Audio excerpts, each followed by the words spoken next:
New at 6, the reality TV couple at the center of tax evasion cases have settled with the state of Georgia.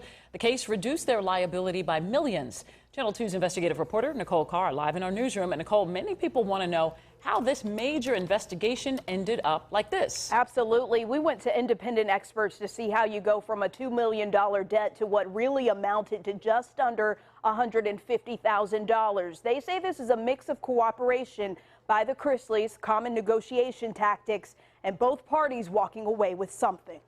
Our good deal is when both sides feel a little uncomfortable, right? Like Georgia probably gave up a little bit, and the other side had to come forward a little bit to make it happen. Atlanta tax attorney Alyssa Maloof Whatley represents clients that often find themselves in the same multi-million-dollar tax trouble as reality TV stars Todd and Julie Chrisley. We had her and Woodstock CPA Josh Simpson take a look at a recent settlement agreement between the Chrisleys and the state of Georgia that significantly reduced what the state said the reality TV stars owe and what they actually ended up paying, from $2.1 million to just under $150,000, according to the September agreement. It's not uncommon to see a huge liability go down once you're filing the correct returns, in addition with refunds, in addition with abatements.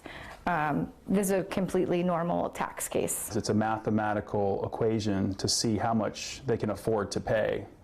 And when the state of Georgia really needs money, they're obviously going to take $100,000 now versus $1,000 over time.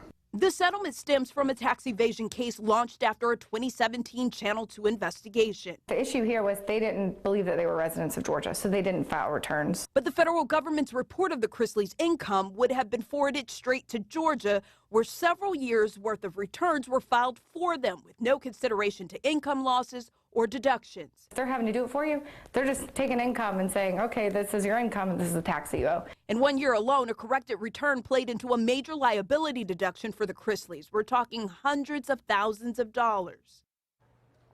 And now both tax experts say however you work out these agreements with the state, you need a solid licensed team behind you.